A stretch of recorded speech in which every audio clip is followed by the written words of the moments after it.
बोलिए भागवत स्वरूप भगवान की जय। ओम श्री परमात्मने नमः। આપ સર્વેના હૃદય કમળમાં બિરાજતા આદિ નારાયણ ભગવાન की जय। ओम नमो भगवते वासुदेवाय।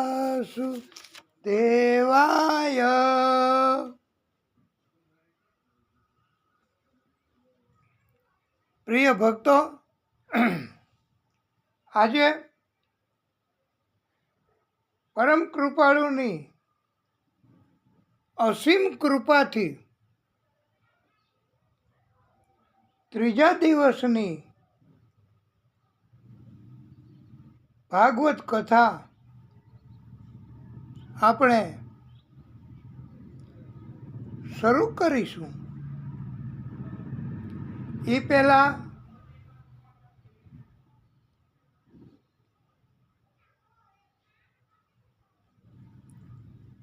યજમાન દંપતી મારફતે પોથીજીનું પૂજન કરવાનું છે। તો ચંદન અક્ષત પુષ્પ અથવા પુષ્પહાર પોથીજીને અર્પણ કરો। અમે મંત્ર બોલીશું। વંશી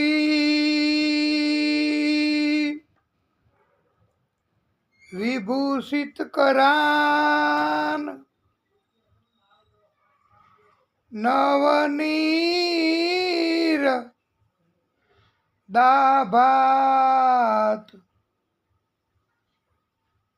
પીતાંબરા દરુણબિંબ ફલા તરોષ્ઠાત પૂર્ણેન્દુ સુંદર મુખાત અરવિંદ નેત્રાત કૃષ્ણાત પરમ કિમપી તત્વમ અહમ ન જાને। ઓમ પુરાણ પુરુષોત્તમાય નમઃ। શ્રી રાધા કૃષ્ણભ્યામ નમઃ।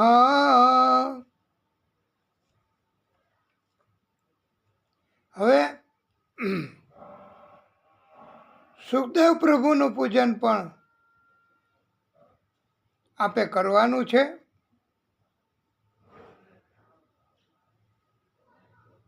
સુખદેવ તરીકે ઘણી જગ્યાએ પોથીજીનું પૂજન પણ કરાવાય છે। ઘણી જગ્યાએ વ્યાસ પૂજન કરાવાય છે। ઘણી જગ્યાએ પ્રતીક રાખીને, એટલે સુખદેવ ભગવાનનું પ્રતીક, ફોટો હોય તો ફોટો કે કાંઈ પણ, મૂર્તિ હોય તો મૂર્તિ, એ રાખીને પૂજન કરાવાય છે। તો આપ લોકો ચંદન અક્ષત પુષ્પ અથવા પુષ્પહાર અર્પણ કરો.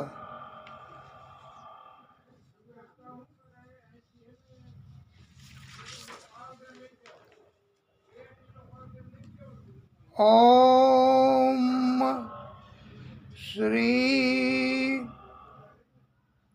સુખદેવાય નમઃ.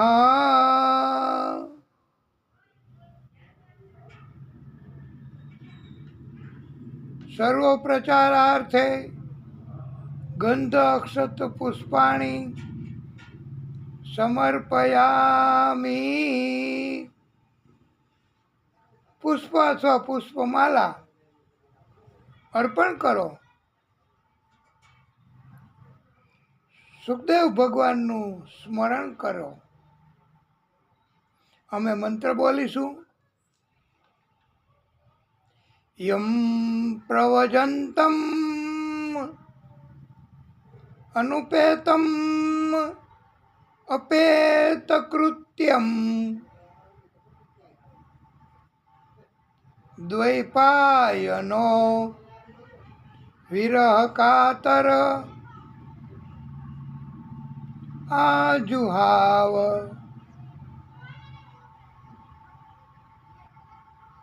પુત્રેતી તન્મયતયા તર્વો અભિનેન્દુ તમ સર્વભૂત હૃદયમ મુનિમાનતોસ્મિ. હવે તુલસીજી જો હોય, ઘણી જગ્યાએ હોય છે, તુલસીજીનો એનું છોડ કુંડામાં પાત્રમાં હોય છે અને એનું પૂજન પણ પ્રભુને બહુ પ્રિય છે. એ પછી કથામાં આવશે. તુલસીજીનું મહત્વ આપણે પછી કહેવાનું છે.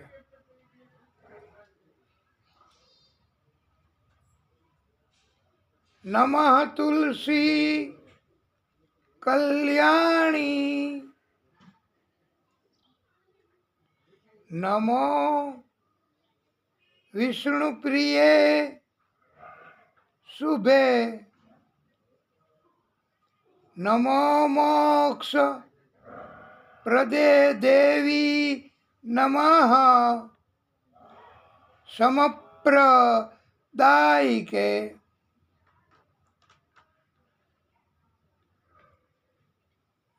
આ સુખદેવ પૂજન અને તુલસી પૂજન આપણે તો અહીંયા રોજ થઈ શકે છે, દરરોજ, પણ ન થઈ શકે તો પ્રથમ દિવસે કરાવીએ ને તો પણ ચાલે. પછી માનસિક રીતે પૂજન કરવાનું, પણ જેવી કૃપા હોય એવી રીતે આપણે કરવાનું. કાંઈ ફરજિયાત નથી પ્રિય ભક્તો. એક ભાગવતની કથા કેવી અને સાંભળવી એ જ ફરજિયાત છે, એ જ કલ્યાણકારી છે. હવે વ્યાસ તરીકે વક્તાશ્રીનું પૂજન આપ બંને દંપતી એ કરવાનું છે. વક્તાશ્રીને ચંદન ચોખા પુષ્પ અથવા પુષ્પહાર અર્પણ કરવાનો, જે કાંઈ હોય તે અર્પણ કરવાનું આમાંથી. બાકી તો માનસિક કે ચાલે. અમે મંત્ર બોલીશું.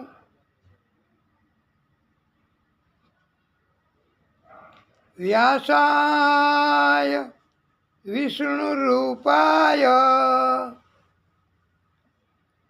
વ્યાસ રૂપાય વિષ્ણવે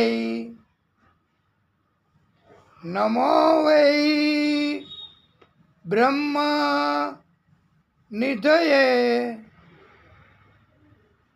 વાસિષ્ઠાય નમો નમઃ.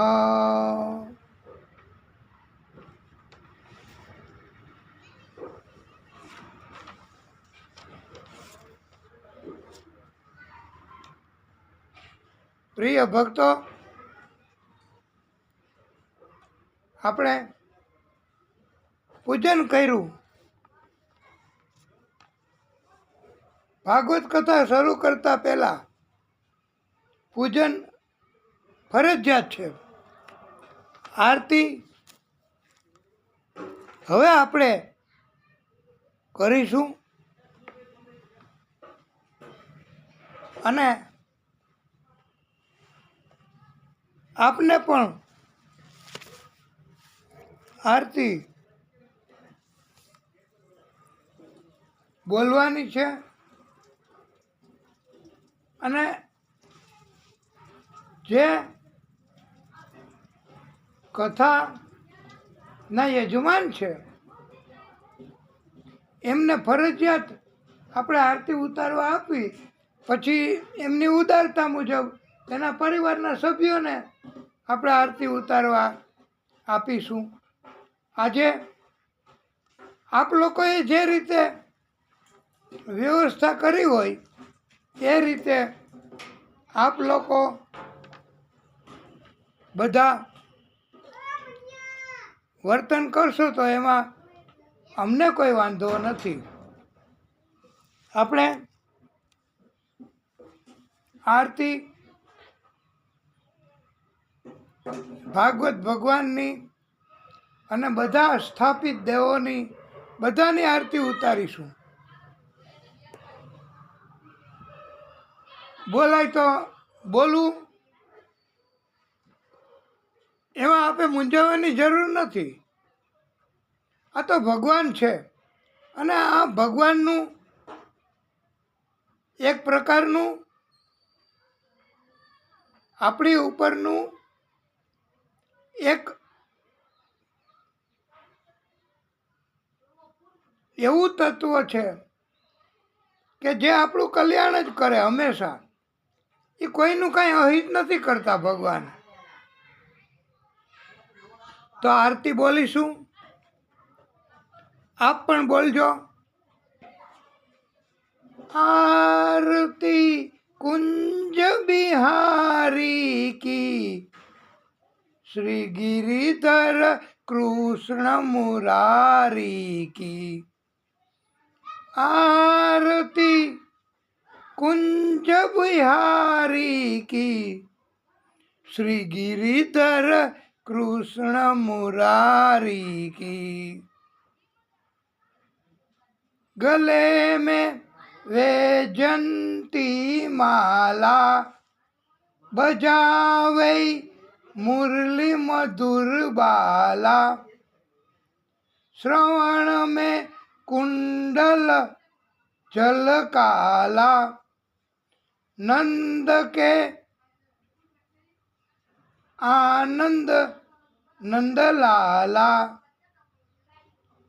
गगन सम अंग कांति काली, राधिका चमक रही आली.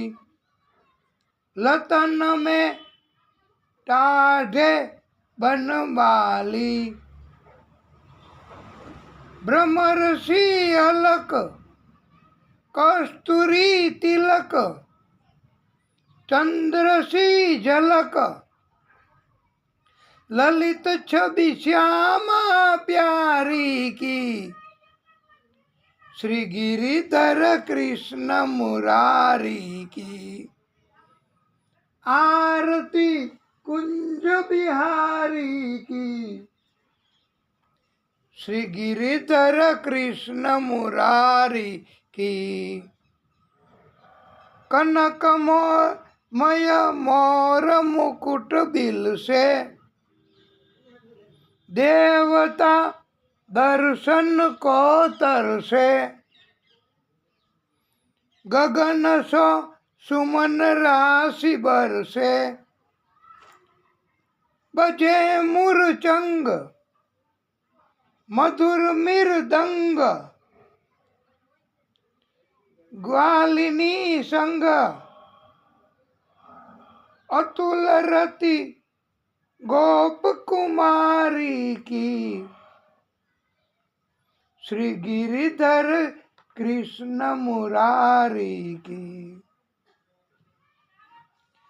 श्री गिरिधर कृष्ण मुरारी की जहाँ ते प्रकट भई गंगा सकल मल हरिणी श्री गंगा स्मरण से होत मोह भंगा बसी शिव शीश जटा के बीच हरे अध कीच चरण छवि श्री बनवारी की श्री गिरिधर कृष्ण मुरारी की आरती कुंज बिहारी की श्री गिरिधर कृष्ण मुरारी की चमकती उज्जवल तट रेणु बज रही वृंदावन वेणु चमकती उज्जवल तट रेणु बज रही वृंदावन वेणु चहु दिशि गोपी ग्वाल धेनु चहु दिशि गोपी ग्वाल धेनु हसत मृदु मंद चांदनी चंद कटत भव फंद टेर सुनु दीन दुखारी की श्री गिरिधर कृष्ण मुरारी की आरती कुंज बिहारी की श्री गिरिधर कृष्ण मुरारी की आरती कुंज बिहारी की श्री गिरिधर कृष्ण मुरारी की आरती कुंज बिहारी की श्री गिरिधर कृष्ण मुरारी की હવે આરતી એ આપ મૂકી દો નીચે અને આપ મનમાં બોલાય તો મનમાં मनोजवम मारुततुल्य वेगम जितेन्द्रियम बुद्धिमतां वरिष्ठम वातात्मजं वानरयूथ मुख्यम श्रीरामदूतं शरणं प्रपद्ये त्वमेव माता च પિતા ત્વમેવ આરતી પછી આ મંત્ર તો બોલાય જો ઘણી જગ્યાએ અને ખાસ કે હે પ્રભુ ત્વમેવ બંધુ ચ સખા ત્વમેવ त्वमेव विद्या द्रविणं त्वमेव त्वमेव सर्वं मम देव देवम्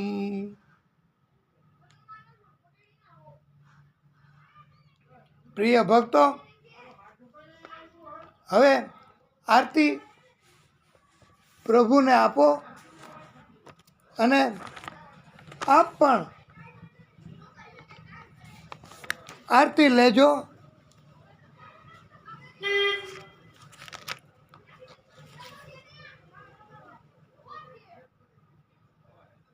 એક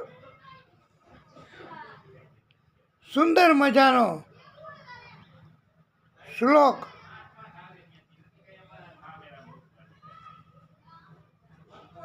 આપણે મંગલાચરણ આરતી પછી આરતીનો મંત્ર પછી મંગલાચરણ કરીએ છીએ.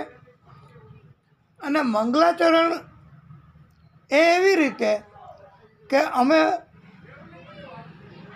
એક જ પ્રકારના શ્લોક અડધી અડધી કલાક કહીએ અને આપ એ સમય દરમિયાન થોડી સ્વસ્થતા મેળવવા પણ મોબાઈલ કરો, એ કરો, આ કરો. તો અમે મંગલાચરણના શ્લોકો દરરોજ બોલીએ તો છીએ જ, મંગલાચરણ કરીએ છીએ, પણ જુદું જુદું એક જ પ્રકારનો શ્લોક નહીં. આપે જોયું હશે 2 દિવસ ગયા એમાં, તો મંગલાચરણમાં એ પાર્ટમાં હવે આપણો ક્રમ એવો છે કે કોઈ પણ હાજર વ્યક્તિ, ભક્ત,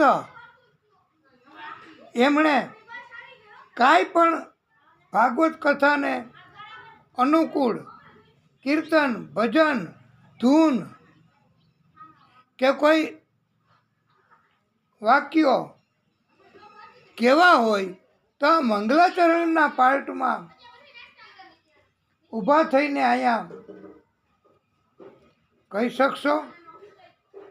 અમે બધાને તક આપવા માગીએ છીએ. આ કોઈ એકની કથા નથી, આ આપણે બધાયની કથા છે. બધાએ ભક્તિ કરવાની છે. એટલે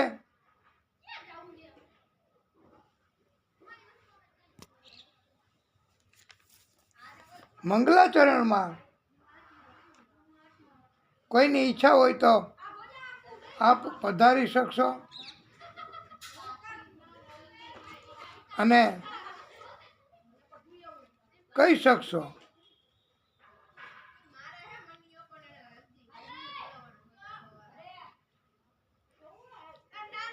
તો કોઈની ઈચ્છા ન હોય તો પછી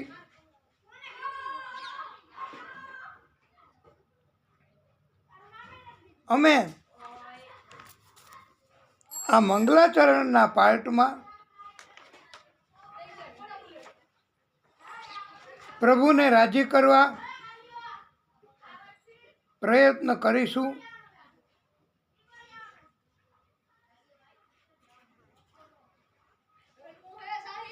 આપ 2 હાથ જોડી રાખજો.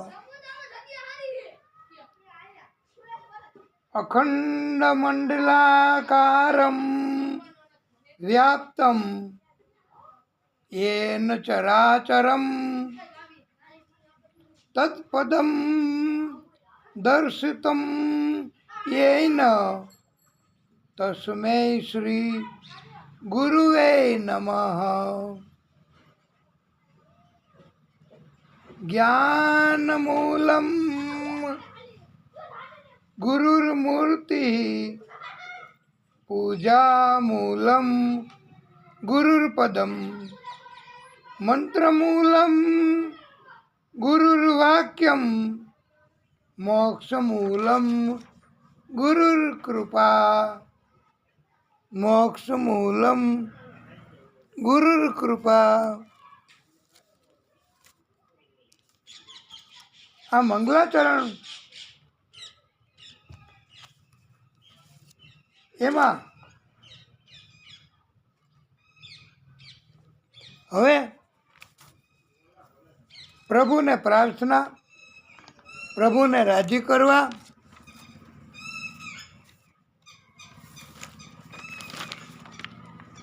પ્રભુને પ્રિય છે એ પ્રયત્ન અમે કરીશું.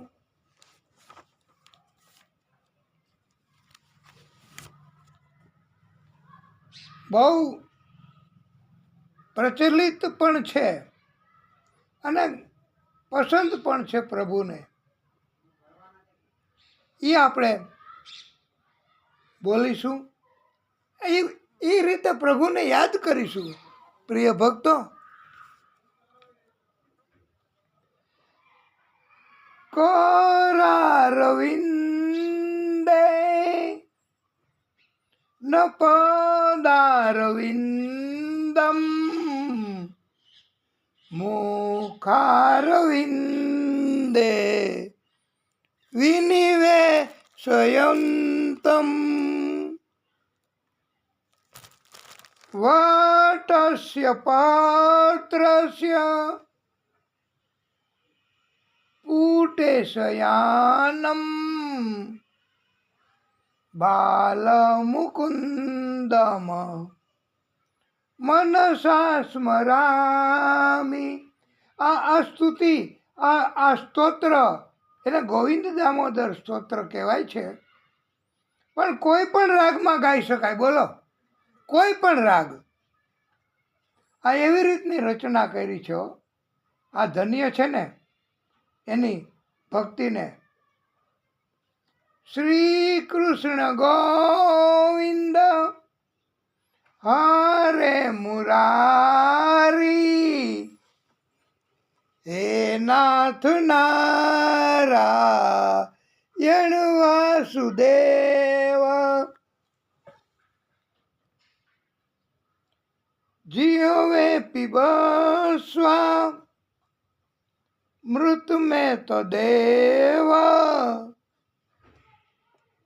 ગોવિંદ દામો દર માધવેતી. વિક્રેતુ કામા કિલ ગોપ કન્યા, મુરારી પદાર્પિત ચિત્તવૃત્તિ. દધ્યાધિકમ મોહ વસાદવોચદ, ગોવિંદ દામો દર માધવેતી. ગૃહે ગૃહે ગોપવધુ કદંબા, સર્વે મિલિત્વા સમવાપ્ય યોગમ. પુણ્યાનિ નામાની પઠન્તિ નિત્યમ, ગોવિંદ દામો દર માધવેતી. સુખમ શયાના નિલયે નિજેપી, નામાની વિષ્ણો પ્રવદંતિ મત્ર્યા. તે નિશ્ચિતમ તન્મયતામ વ્રજંતી, ગોવિંદ દામો દર માધવેતી.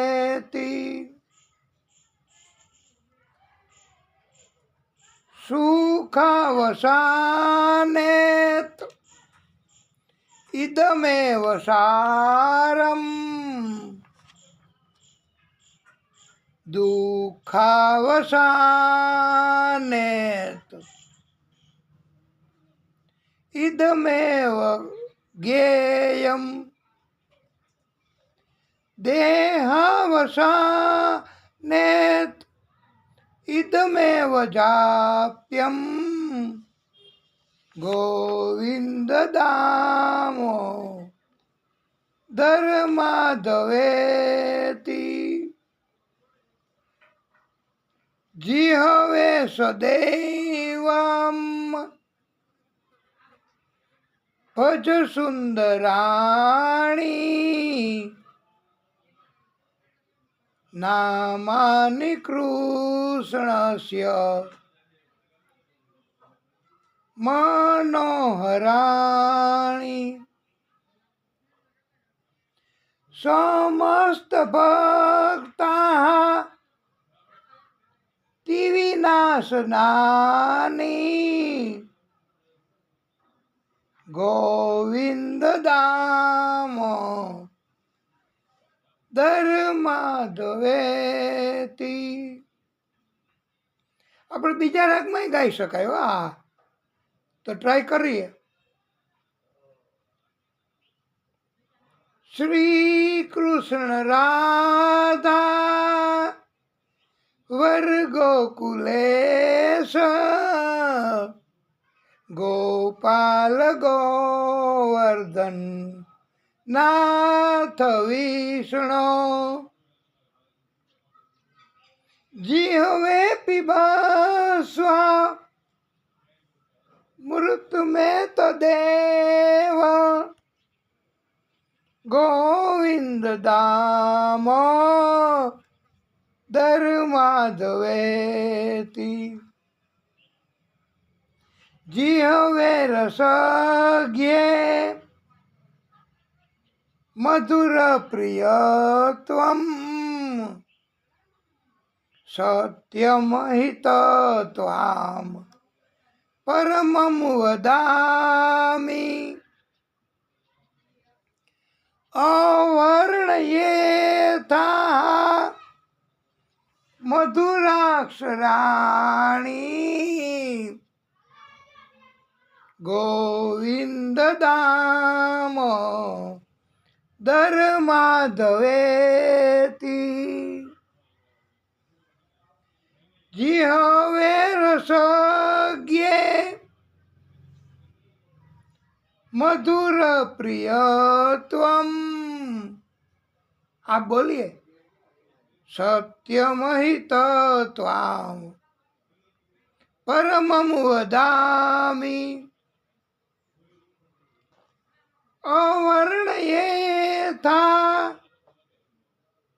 મધુરાક્ષરાણી ગોવિંદ દામ ધર્માધવેતી. રાગ બદલશો તો મજા આવશે. ત્વમેવ યાચે મમ દેહી જીહવે સમાગતે દંડધરે કૃતાંતે વક્તવ્યયમ એકમ મધુરમ સુભક્ત્યા ગોવિંદ દામ ધર્માધવેતી.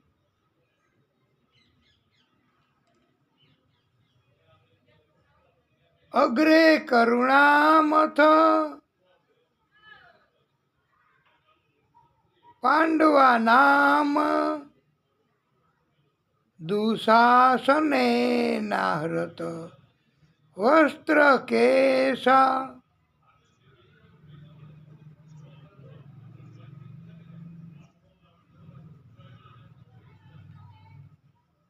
કૃષ્ણ તદા ક્રોશદ નન્યનાથ ગોવિંદ દામ ધર્માધવેતી. સંસાર કૂપે પતિતો અત્યગાધે મોહાંધ પૂર્ણે વિષયાભિતપ્તે કરાવલંબમ મમ દેહી વિષ્ણુ ગોવિંદ દામ ધર્માધવેતી. गोविंद दामोदर स्तोत्र प्रेम से पाठ जे करे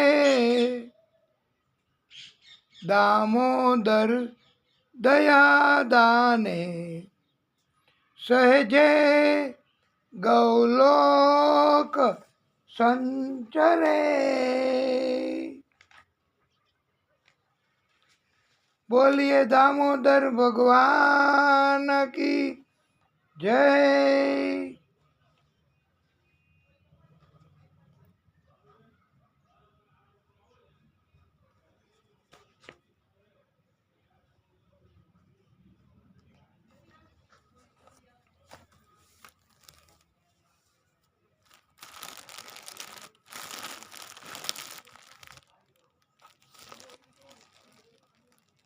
આપણે પછી કથા ચાલુ કરતા પહેલા એક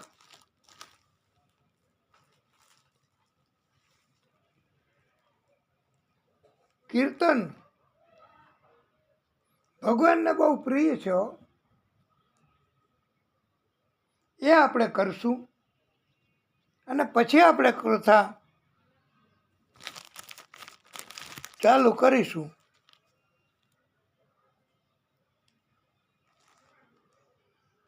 પ્રિય ભક્તો, ઘણાને પરોપકાર કરવાના કાર્યો કરવા છે,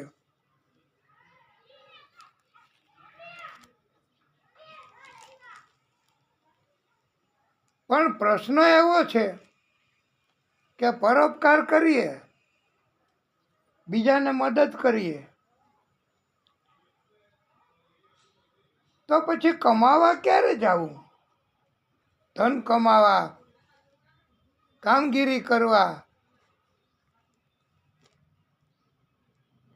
અને જે કાંઈ ધન હશે એ તો પરોપકારના કાર્ય કરશું તો વપરાઈ જશે.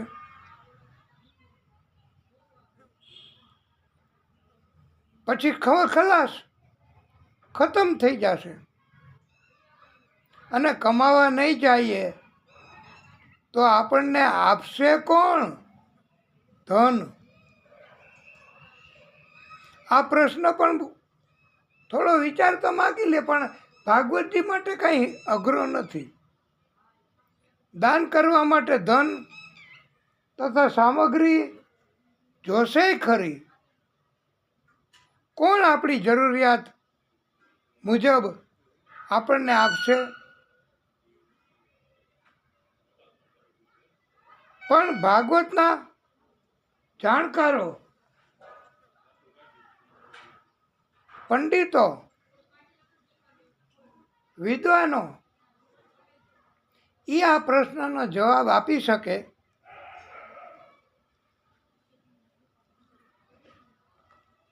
કે પ્રભુએ કહ્યું છે, दूसरों का दुखड़ा दूर करने वाले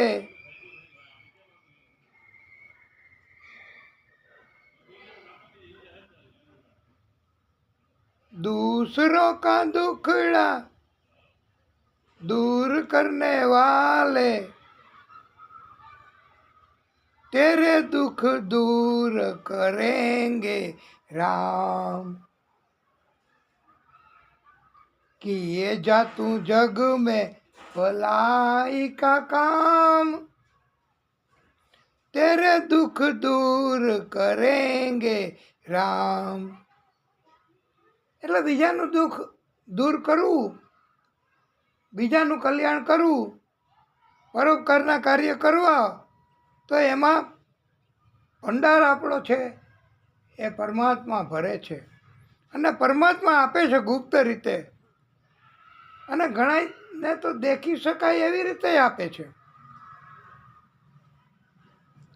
સત કાહે પથ ये धर्म का मार्ग संभल संभल कर तू चलना ए प्राणी.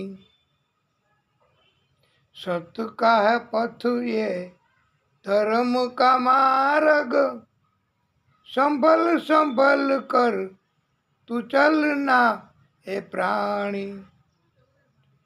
पग पग पर है यहाँ रे कसौटी, पग पग पर है यहाँ रे कसौटी, कदम कदम पर है कुर्बानी। पग पग पर है यहाँ रे कसौटी, कदम कदम पर है कुर्बानी। मगर तू डामा डोल न होना,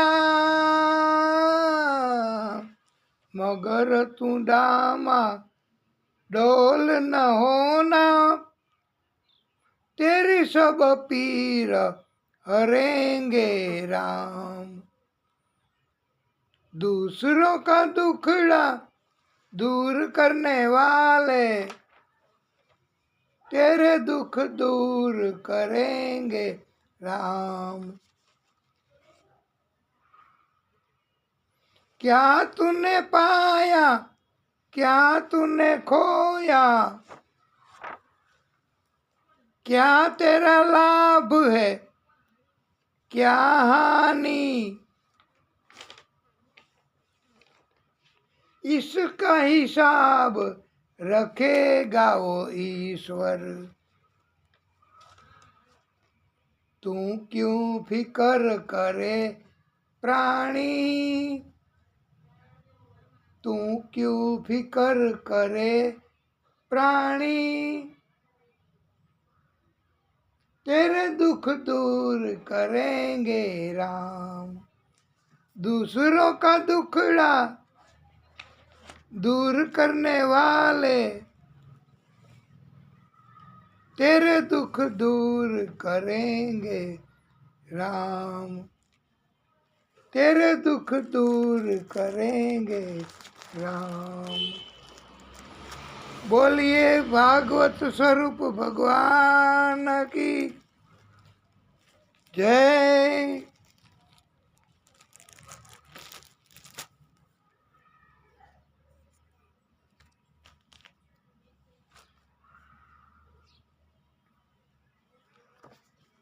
प्रिय भक्तो, मैत्रेय मुनि વિદુરજીને કથા સંભળાવે છે।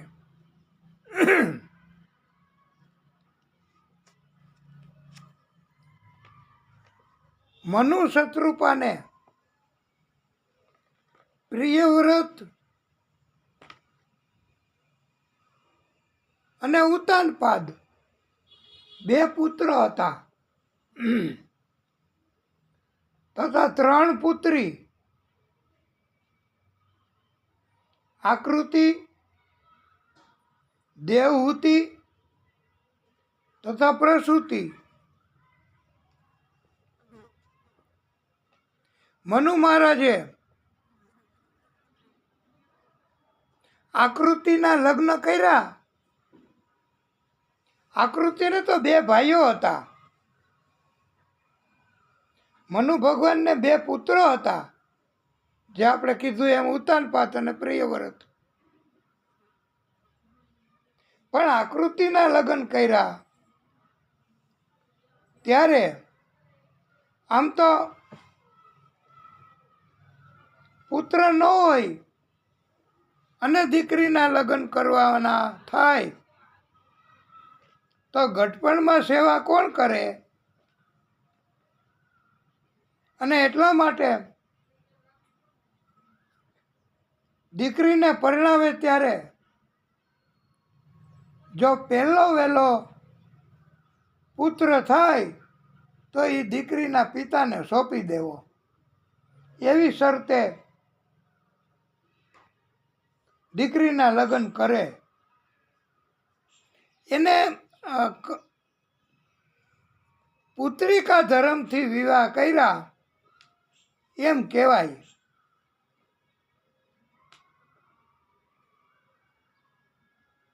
હવે આ મનુ ભગવાને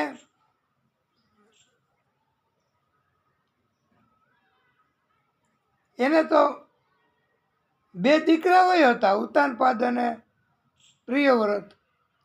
પછી એની સેવાય કરે, પણ હવે ખબર નહીં કે કેવી રીતે ભગવાને એને મનુ ભગવાને પુત્રિકા ધર્મથી વિવાહ કર્યા હતા. બોલો, એટલે એમ કે આકૃતિને જો પહેલો દીકરો થાય તો એ મનુ ભગવાનને સોંપી દેવો. અને આકૃતિના વિવાહ કર્યા હતા રુચિ ઋષિ સાથે.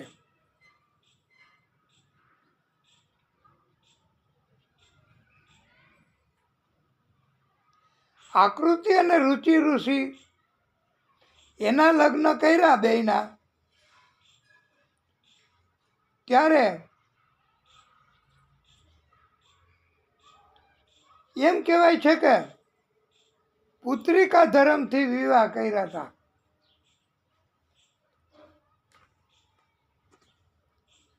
પણ ત્યારે વિવાહ કર્યા ત્યારે કોઈ નહીં હોય કે કેમ હોય એનો ખુલાસો ભાગવતમાં ક્યાંય નથી લખ્યો. પણ એવું લખ્યું છે કે પુત્રિકા ધર્મથી વિવાહ કર્યા હતા.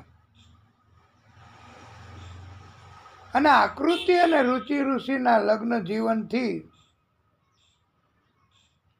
એક પુત્ર અને એક પુત્રીનું જોડકું જન્મ્યું. પુત્ર એ યજ્ઞ ભગવાન ના નામથી ઓળખાય અને પુત્રી એ મહાલક્ષ્મી સ્વરૂપ કહેવાય છે. બધા એમ કહે કે આ જોડકું જન્મ્યું એક પુત્ર ને એક પુત્રીનું, તો એ જોડકું એ યજ્ઞ ભગવાન અને દક્ષિણા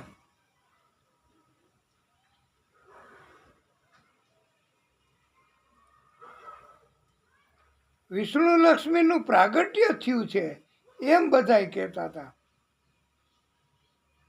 યજ્ઞને મનુ ભગવાને રાખ્યો, આકૃતિએ પુત્રી દક્ષિણાને રાખી.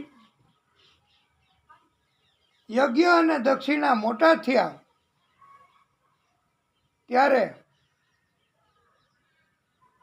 એમ કહેવાય છે કે એ જોડકું જન્મ્યું હતું.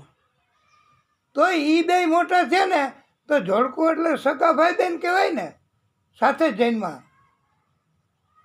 તો પણ પ્રભુની કૃપા, એને કોઈ મર્યાદા નથી હોતી, એને કોઈ નથી બંધન હોતું. એની ઈચ્છા થઈ કે અમારે આ બેયના લગ્ન કરવા છે, એ વિષ્ણુ લક્ષ્મીનો જ અવતાર છે એમ અમે માનીએ છીએ. તો બેયના લગ્ન કર્યા, સગા ભાઈ બહેન એમ છતાંય એના લગ્ન કર્યા બેયના. એટલે એમ કહેવાય છે કે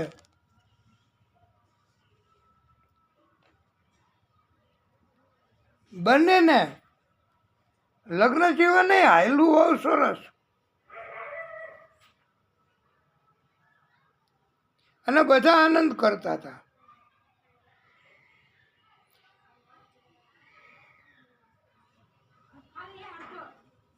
આ બંનેને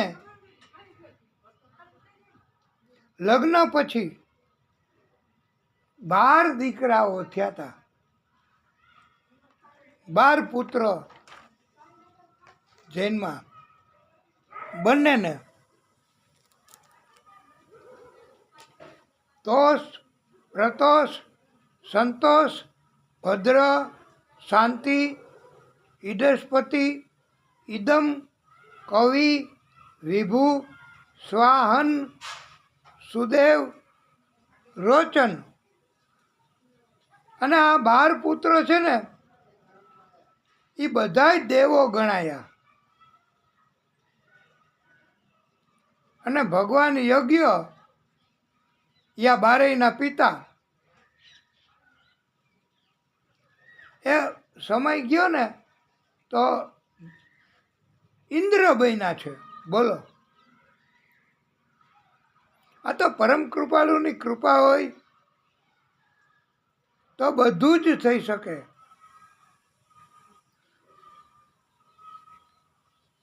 દેવહૂતિની એ મનુ ભગવાનની જ દીકરી કરદમ ઋષિ સાથે લગ્ન થયા હતા. 9 કન્યાઓ જન્મી હતી. એ 9 કન્યાઓને પરણાવી કલાના લગ્ન મરીચી ઋષિ સાથે થયા અને એને થયા કશ્યપ અને પૂર્ણિમા, 2 પુત્ર. પૂર્ણિમાને વિરજ, અશ્વાગ 2 પુત્ર અને 1 દેવકુલ્યા નામે પુત્રી. અને દેવકુલ્યા બીજા જન્મમાં ગંગા સ્વરૂપે પ્રગટ થઈ. હરિના ચરણોને એમણે પખાડ્યા છે. આ પ્રભુની કૃપા કહેવાય કે બીજા જન્મમાં આટલું બધું પ્રાપ્ત થાય છે પદ, અને આવી તક મળે છે. અનસૂયાના લગ્ન અત્રિ ઋષિ સાથે થયા અને વિષ્ણુ, બ્રહ્મા, શંકર, દત્ત, દુર્વાસા, ચંદ્રમા એ બંનેને ત્યાં પ્રાગટ્ય કર્યું. અને દત્તાત્રેય ભગવાન એમણે પણ આ ત્રણેયને વધારાની શક્તિ તરીકે દત્તાત્રેય ભગવાન તરીકે પ્રાગટ્ય કર્યું. બોલીએ દત્તાત્રેય ભગવાન કી જય. પછી દેવહૂતિ અને કરદમ ઋષિની શ્રદ્ધાના લગ્ન અંગિરા ઋષિ સાથે કર્યા. એને 4 પુત્રીઓ સિનિવાલી, કુહુ, રાકા, અનુમતિ, આ 4 પુત્રી જન્મી. અને 2 પુત્ર ઉથૈજી, બૃહસ્પતિજી, આ 2 જન્મા. ચોથી કન્યા હવિર્ભુ, એના લગ્ન પુલસ્ત્ય ઋષિ સાથે કર્યા. એને 2 પુત્ર અગસ્ત્ય અને વિશ્રવા થયા. અને વિશ્રવા એને ઈડવીડા થી કુબેરજી જન્મા. વિશ્રવાની બીજી પત્ની હતી કેશની, એનાથી રાવણ અને કુંભકર્ણ જૈનયમાં છે. ગતિના લગ્ન પુલહ ઋષિ સાથે થયા.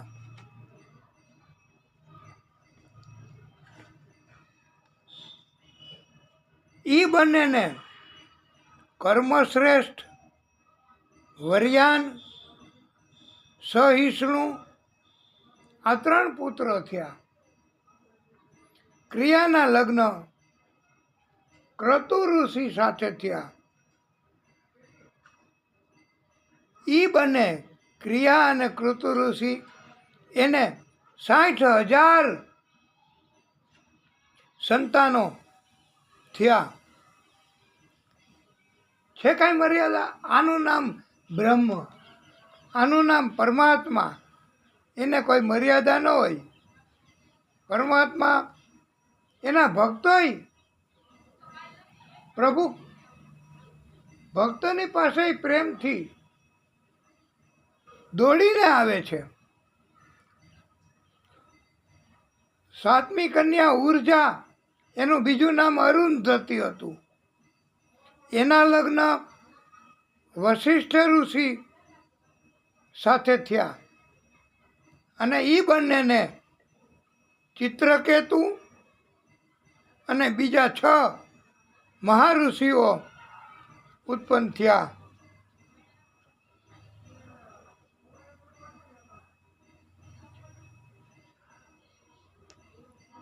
ચીટીના લગ્ન અથર્વા મુનિ સાથે થયા અને એનાથી દધીચી અને અશ્રુશીળા એનું બીજું નામ હતું એ પુત્ર થયો. 9મી કન્યા ખ્યાતિના લગ્ન ભૃગુ ઋષિ સાથે થયા અને એને ધાતા વિધાતા 2 પુત્રો તથા પુત્રી જનૈમાં છે. આ ધાતાના લગ્ન અહિતિ, વિધાતાના લગ્ન નિથતિ. ધાતાનો પુત્ર મૃકંડ, એને પુત્ર થયો માર્કંડેય.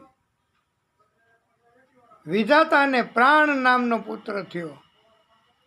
પ્રાણને ત્યાં વેદશિરાનો જન્મ થયો. ભૃગુ ઋષિને કવિના નામનો પુત્ર થયો. ભગવાન ઉષના એને શુક્રાચાર જનૈમાં. આ 9 કન્યાના લગ્નની અને એના વંશોની કથા જે કોઈ ભક્ત પ્રેમથી સાંભળે, ગાય અને કહે આ મનુપુત્રી દેવહૂતિ અને આકૃતિના વિવાહ એના વંશોની કથા આપણે કરી. હવે ત્રીજી મનુ ભગવાનની પુત્રી પ્રસૂતિના લગ્ન બ્રહ્માજીના પુત્ર દક્ષની સાથે થયા. આ દક્ષ અને પ્રસૂતિને 16 કન્યાઓ ઉત્પન્ન થઈ છે. આ 16 કન્યાઓ પૈકી 13 કન્યાઓ ધર્મને આપી, 1 અગ્નિને આપી પરણાવી, 1 સમસ્ત પિતૃને પરણાવી અને 1 શંકરને પરણાવી, મહાદેવજીને. દક્ષને પરણાવી એ ધર્મની 13 પત્નીઓ. એને શ્રદ્ધા, મૈત્રી, દયા, શાંતિ, તૃષ્ટિ, પુષ્ટિ, ક્રિયા, ઉન્નતિ, બુદ્ધિ, મેઘા, તિતિક્ષા, લજ્જા, મૂર્તિ. અને પહેલી વહેલી જે કન્યા હતી શ્રદ્ધા, એના ધર્મના સાથે લગ્ન થયા.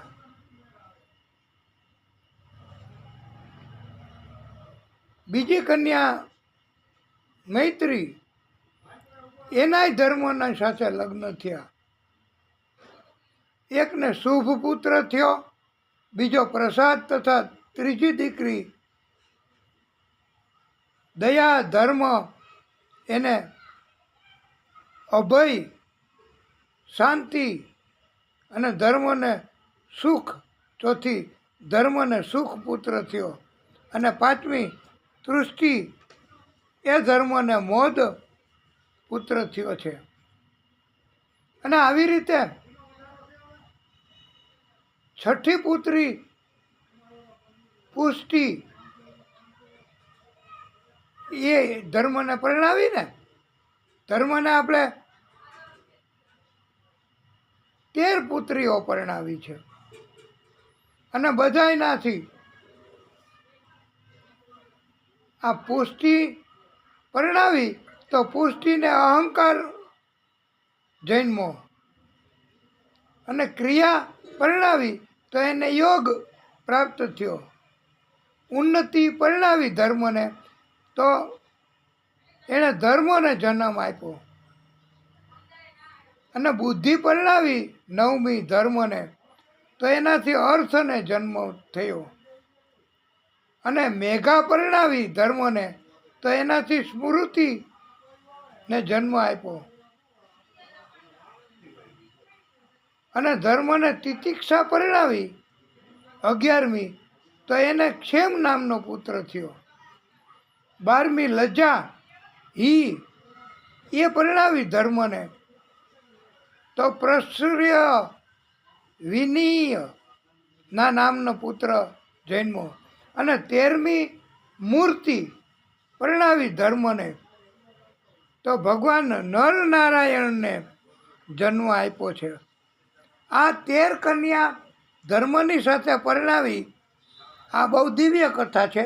અને એટલા માટે આપણે આ કહીએ છીએ કે આનાથી આપણો વંશ એ પણ એમ કહેવાય છે કે વંશ પણ વધે અને આનંદ અને બધા બહુ જ પ્રખ્યાત અને ભક્ત તરીકે જીવન પસાર કરી શકે એવી આ દિવ્ય કથા છે. 14મી હતી જે 14મી કન્યા અગ્નિને પરણાવી, એને એક સ્વાહા નામની